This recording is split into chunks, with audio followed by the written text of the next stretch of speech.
Hey there, thanks for joining me in the kitchen. I am so excited to be back here in the beautiful kitchens of Home Appliance in Avon. We are going to be going through all the steps to make perfect pumpkin roll. So I started out by measuring out my liquid and my dry ingredients in separate bowls. So we have some pumpkin, sugar, vanilla, and eggs in this one. And then in our dry ingredients we have flour, pumpkin pie spice, baking powder, baking soda, all that good stuff. So what we're going to do is gently bring those two together. So we can kind of use our whisk so that way we don't end up with any clumps. We want to make sure it's all totally incorporated, but once it is, we want to stop so we don't overwork the batter. Anytime that you're incorporating liquid and dry ingredients, that flour will start to form gluten strands, and especially with something like a cake roll, we want to keep it nice and delicate and tender versus having it get tough or dried out.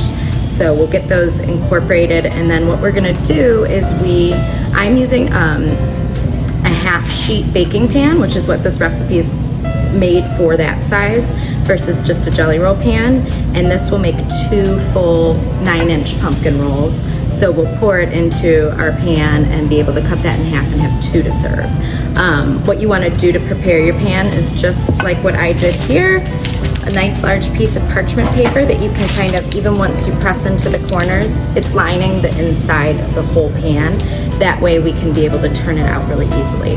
So we are just about ready here. I've got my spatula ready to scrape it in, get all the good stuff off of our whisk, and we will go ahead, and just kind of pour this in. I usually start just right at the center and let it flow on its own and then go back and spread it out.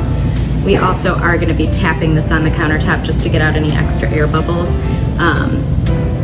We don't want too many extra air bubbles because it'll make it kind of harder to roll up and avoid tearing.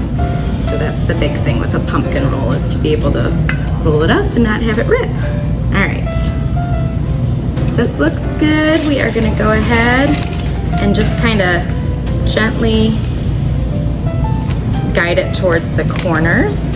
And as it gets into those corners, it will kind of go ahead and push that parchment paper down into place so that we have a good rectangle versus having any rounded edges.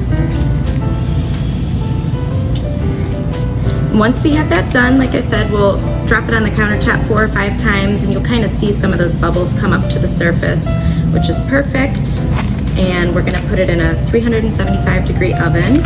And it generally takes about 17 to 20 minutes, just depending. And you really want to be careful at this point to kind of eyeball and even get level with it to make sure that you have it even. Otherwise we can have some thicker parts and some thinner parts. So it's okay to take your time at this stage to really make sure that you're going to have a nice even pumpkin roll. And what we'll do is we will come back as soon as this comes out of the oven and show you how to roll it up. Okay, we're back to get our pumpkin roll all rolled up. So it baked for right about 20 minutes, and what you're looking for is to make sure that when you kind of tap on the top of it, that it will be a little bit tacky, but it won't stick to your finger. So you want to wait until it's definitely set enough on top that it won't stick to your finger. So then you pull it out, let it cool for about 3-4 minutes maybe, and then we want to go ahead and roll it up right away. If we wait and let it cool, what we'll run into are, during the rolling process, we can get cracks because it's already kind of settled into itself. So we want to take it while it's still pretty hot and kind of malleable and work with it right then. So what we have is, I have a regular kitchen towel down, and then I use a tea towel on top. A tea towel is kind of nice just because since we're rolling it into a towel, we don't really want to have to pick out any maybe little flecks of cotton that kind of can pull off of a towel. So I use the tea towel and it's perfect. And then what we do is we take our sifter and we do powdered sugar across the entire surface. And you really want to start out at the corners and edges and work your way in, because if you miss any spots, that's kind of a perfect spot for your cake to stick to. So we just want to make a nice barrier with that powdered sugar, and I'm noticing a couple little spots that I'm gonna touch up here. Okay, so once you have that, this is kind of a little bit awkward and cumbersome to kind of flip it out, but basically, you normally hold a tray like this, you want to hold your tray like this and flip it out. And what I do, since obviously our tray is still pretty hot from the oven, is I grab a couple side towels and just kind of set up that way. And what we're gonna do is just flip it right onto this powdered sugar towel. So, it's okay if the towel gets onto your cake just a little bit, and what we'll do is just real quick, kind of flip it out. Once it's there, we've got our parchment paper on top. And what we want to do is just gently and slowly kind of start at one corner and peel it back. It should come back really nice and easily, but we don't want to go too quick and pull off a piece of your cake. Looks really good. And when we roll, we want to kind of make sure that we roll it up pretty tightly, just so that we have a nice spiral at the end. As it cools, it really does form into that shape, and then we'll kind of spread our filling on the inside. So whatever shape we kind of start it at is what it's gonna be. So you want to roll it up pretty tight. And once we have this parchment off, we're gonna get a ton of powdered sugar on the top again to make sure that the towel doesn't stick to the inside of it either. And it is a fairly sticky cake. I'm sure as you were making it, you noticed it's really not a lot of flour compared to the liquid ingredients. So, all right, so we are going to get our little duster out, and same thing, really pretty liberally. Get every corner and edge that you can. And what we want to do after rolling it up is let it cool on a cooling rack in the towel at room temperature, which takes close to an hour for it to fully cool before you want to add in your filling, which we will make here in a few minutes.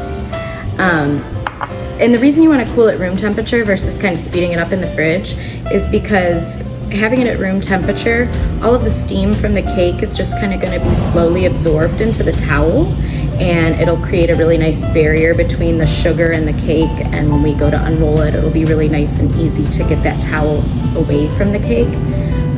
When I've tried to speed it up in the past and put it in the fridge instead, basically what happens is all of that heat gets trapped in the middle of the cake, and then it's causing a lot of moisture into the sugar and powdered sugar. It doesn't take a lot of moisture for that to obviously kind of get gummed up.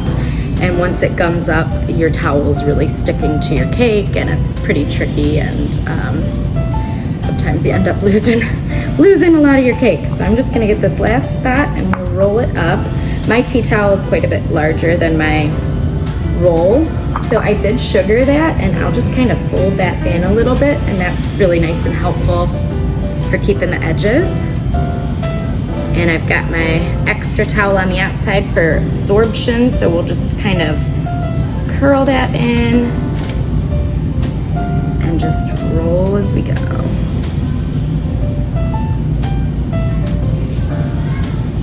All right, and that is it for now. I will lift it and put it onto a cooling rack just so that it's not kind of settling into itself on the countertop, and has some air circulation all the way around. That's perfect, and then we'll come back and make our filling. Okay, we got a little close-up for you guys to show you the unrolling. This is nice and cooled off, so it's coming apart really easily, and we just kind of unroll it all at once. I'm actually gonna turn it around, because once I put in the filling, we're gonna roll it up that same way to keep our good spiral. And I let it sit for a little while, so it's really spiraled up. And I went ahead and made our filling, which is super simple. It's cream cheese and butter, some powdered sugar and vanilla. The only thing that you want to keep in mind is the cream cheese and butter need to be really nice and softened at room temperature. So we'll get this guy out of the way. You can imagine this isn't the most fun thing to clean, but basically what I do is I just kind of rinse it and scrub it off into the sink first, never put it into the washing machine with all that sugar. And we've got this perfect little round. We don't have any cracks, so I'm gonna go ahead and spread some of our lovely filling all throughout. You want to make sure that you get it all throughout so you've got that nice spiral.